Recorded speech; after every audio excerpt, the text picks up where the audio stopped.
Eu, como presidente da Confederação Nacional de Servidores Públicos, tenho uma alegria, um prazer enorme de receber aqui o filósofo, o escritor, o grande educador, Mário Sérgio Cortella. Cortella, é uma alegria imensa. Que bom, obrigado. Mesmo, que uma das coisas gostosas, lhe admiro muito. Uma das coisas gostosas é ouvir elogios. É claro que o afago não pode, de maneira alguma, colocar a gente num patamar que a gente não precisa ocupar. Mas é bom demais ser elogiado. Aliás, numa das suas entrevistas, eu fiquei muito impressionado com uma palavra que foi colocada, que o professor tem carinho pelo saber. Sim, sim. E realmente é esse carinho que a gente nota em todas as suas participações. Que bom, obrigado. Fico feliz. Então, eu queria, nesta oportunidade, professor, colocar inicialmente um problema que acontece no nosso país. É um problema que o nosso Congresso hoje, ele é um verdadeiro balcão de negócios. E os deputados, os senadores, eles acabam vendendo o seu voto para cargos e até por dinheiro mesmo, né? E como eles são nossos representantes, eu lhe perguntaria, será que cada um de nós tem o seu preço?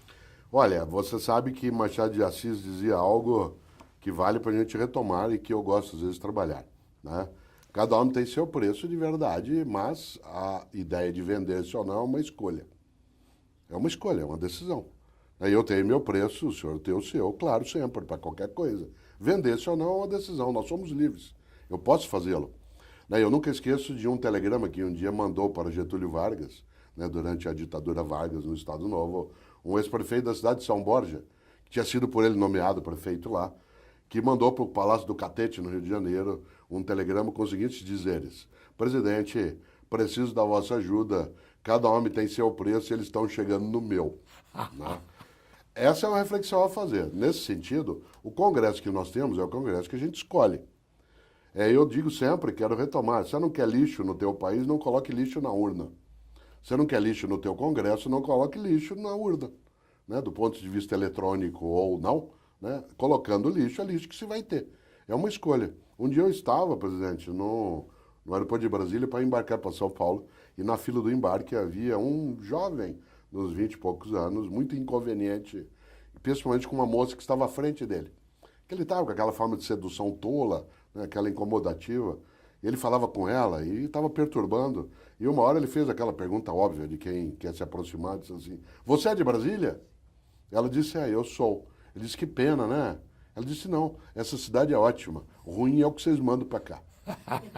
Essa frase, na hora a fila toda no embarque ficou em estado meditativo. Essa cidade é ótima, o ruim é o que vocês mandam para cá. Evidentemente que não é todo o nosso Congresso, toda a nossa Assembleia num Estado, em lugar nenhum, nem as câmaras. O que vale é a nossa escolha. Uma parcela daqueles que estão no nosso Legislativo são fruto de más escolhas nossas. Agora, pior é que alguns que provam a sua inépcia para a atividade pública, seja porque são incompetentes, seja porque são corruptos, são reeleitos.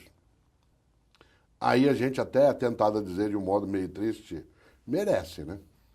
Porque aí faz de novo, porque não existe, ao meu escritório, eu tenho dentro dele, presidente, uma plaquinha bem grande, bem na entrada, que é assim: aqui só admitimos erros inéditos. Aqui só admitimos erros inéditos. Um erro que não é inédito não é erro, é idiotice. Muito bom. Eu acho que agora, professor, eu queria entrar exatamente na palestra que fala da ética, verdades e mentiras, a democracia, a ética no Brasil. E eu sou um grande leitor seu, gosto muito dos seus livros, e uma das colocações é: ética e vergonha na cara. Como é que explica isso, professor? Olha, o Clóvis de Barros Filho, que é um grande professor da Universidade de São Paulo, e eu temos um livro com esse título, chama-se Ética e Vergonha na Cara. E a razão do título é que, de fato, a noção de ética é aquilo que envergonha, isto é, que faz com que eu queira me esconder por estar extremamente diminuído por aquilo que fiz e não deveria ter feito. Uma nação, uma comunidade, uma pessoa, especialmente na área de educação escolar, precisa ficar atenta o tempo todo para que a gente não se envergonhe do nosso passado, do nosso presente, daquilo que a gente está edificando. Nós somos, por exemplo, um país que ainda tem né, nesse século XXI, que já está aí, né, com as suas primeiras 2 décadas quase se completando, nós ainda temos 15 milhões de pessoas com mais de 15 anos de idade que não leem o lema da própria bandeira. Nossa bandeira, a ordem e progresso. Nós temos 15 milhões de pessoas que não leem o lema da própria bandeira. Portanto, isso é vergonhoso. A vergonha não vem só daquilo que é a exposição do corpo, daquilo que é ligado à sexualidade. Ela vem, em grande medida, daquilo que a gente não deveria admitir que exista. E ou a gente se cala, ou a gente participa, ou a gente se beneficia. E isso é vergonhoso. E, professor, ainda mais sobre ética, a ética pode ser considerada uma prática ou uma condição? Ela é um pressuposto, a ética. A prática é a moral, né? A moral é a prática de valores. A ética é a concepção dos valores. Por exemplo, eu tenho um princípio ético, sem dúvida o senhor tem também. O que não é meu, não é meu. Isso é um princípio ético. A hora que nós saímos aqui dessa conversa, de repente eu noto que o senhor deixou cair o teu aparelho celular. Pegar esse aparelho e guardá-lo comigo e levá-lo é uma decisão moral. É um ato moral. Fazer com que ele seja devolvido ao senhor é um ato moral. A moral é a prática, a ética é a concepção. Portanto, meus princípios impedem que eu não devolva. Devolver ou não é uma prática. Ficar com ele é uma prática. Escolher não fazê-lo está movido por um princípio de natureza ética. Muito bom. Professor, para a última pergunta, eu queria, lendo o seu livro, Verdades e Mentiras, Democracia e Ética no Brasil, há uma colocação que fala sobre confronto e conflito. Qual é a diferença entre confronto e conflito? Numa família, por exemplo, a gente tem conflitos, né? Numa estrutura de confederação, num sindicato, né? Numa comunidade, num local de trabalho. Conflito é divergência de ideias, posturas, práticas. Ele depois procura chegar a um consenso. O confronto é quando eu tento anular a outra pessoa. Por exemplo, um jogo de futebol, apesar de ser chamado, às vezes, de confronto, é um confronto entre 2 grandes times. Não pode ser um confronto. Porque no confronto eu quero fazer com que o outro não exista. E no confronto, no futebol, se confronto fosse, se outro time não existisse, não haveria o jogo.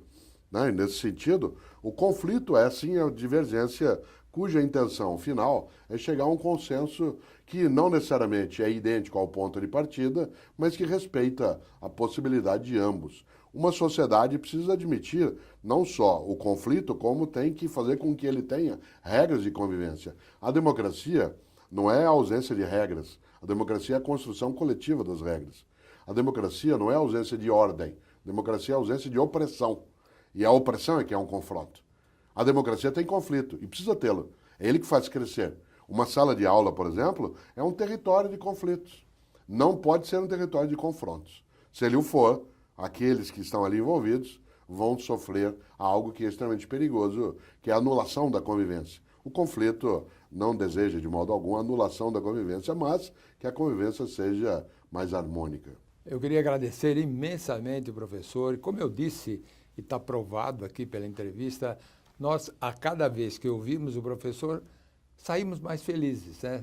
Conhecemos mais coisas. E, portanto, é um agradecimento muito forte. Que bom, muito obrigado. Que Deus o abençoe e continue nessa caminhada e que a Confederação continue nessa luta a favor do serviço público e do servidor público.